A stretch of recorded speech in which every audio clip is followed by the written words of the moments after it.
You mentioned Goggins. He was here a few years ago, and he was telling me how he had all these people that were going to help him with a book, and he fired one guy and fired the next guy and fired the next guy, and then he obviously created a great piece of work, that really embodies who he is. And so now it makes sense, if you're training with him and you get to see what he produced, and you're thinking, wait, maybe I can jump in here. And the forward's done by David Goggins, which honestly, you two seem like the odd couple. I don't know if anybody remembers that old show on TV where there's two guys. Okay, you both went through SEAL training, but otherwise you guys seem to be very different guys. But obviously you guys are friends. So how did that happen? And how are you guys friends? So I came up to him in 2007 in a Ferrari dealership at the Wynn. We were both window shopping. And at the time I'd been following him. It was just YouTube shit at the time. They didn't really have any social media back then. And I'd seen that he had ran, it was like 204 miles. He had ran further than a Suburban could go on a tank of gas in 24 hours. And I was just kind of fascinated with that. I was always, pushing my body and doing crazy stuff. And I'd, done the, 510 days of SEAL training and half Ironman and stuff like that. And then I'd been in the, the weightlifting side. So I'd done all that. And I looked at this guy and I'm just like, damn, this fucking dude's a beast. Cause he wasn't doing it like a scrawny Ethiopian. Like this dude was like 220 jacked and fucking running ultras, which is just unheard of.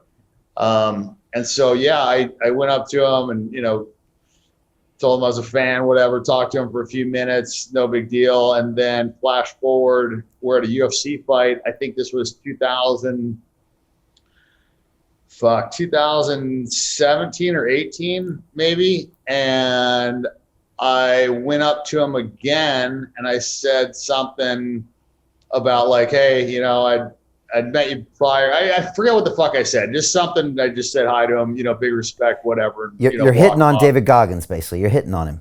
I was basically fanboy, and just tell him, look, I'm big fan, love your work, whatever. I don't normally do that, man. He's probably like, hey, it's Brian Rose, founder of the DeFi Academy. I've told you my 4-week crypto bootcamp is amazing, but don't take my word for it. This is what my students are saying. The DeFi Academy was an amazing experience for me. It took me totally out of my comfort zone. In this course, I was challenged, I was held accountable, and pushed to do things that honestly weren't always easy. It's been phenomenal, and I can't believe we're already up on our 4 weeks. It has flown by. Going through this DeFi accelerator by far was one of the best courses I've taken. You do this course, you really get into the nitty-gritty of the activities that will make you comfortable with decentralized finance.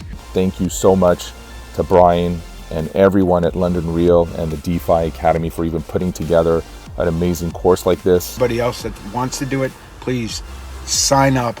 It is well worth the money.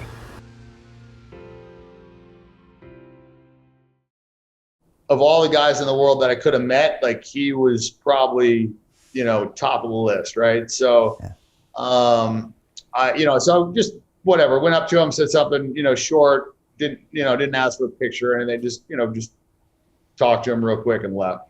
Anyways, he was sitting next to Joe Rogan, and I guess like some people came up to him or whatever, and was like, you know who the fuck that guy is, blah, blah, blah. And then they gave him like a full bio on me. And I think he came back up to me, or he DM'd me, or there was some sort of communication there.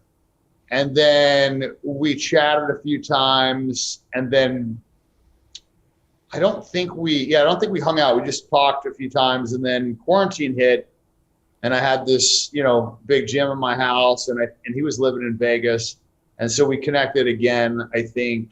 I just can't remember how. Maybe he hit me up, or I hit him up, or whatever it was. Or maybe I read his book. I forget what it was. But anyways, we reconnected, started working out, and he was just telling me about, his book and how well it did. And I read it, and I was impressed, and I felt like we had done a lot of the same things. We are very different. He's got one girlfriend that he barely sleeps with because he's training 24/7, and he's, self-admittedly has, low sex drive, obviously, because that's what happens when you train like a fucking animal. And he's not taking any testosterone and, you know, whatever. And I am taking testosterone and I do fuck all the time. Like women are a big focus. And so it's like, yeah, we've got really, really opposite motivations, but what we share is like a drive, like an unparalleled drive to get what we want. And I think a lot of it's driven through like previous insecurity that we've then turned into fuel to get what we want and just run through fucking walls, you know. And we have got, you know, some similar background in the SEAL training. I think he and I probably went through more SEAL training than almost any Navy SEAL. So he did 3 hell weeks. I think I did more days of training than him, but I think he definitely did more hell weeks. He did 3, I did 2.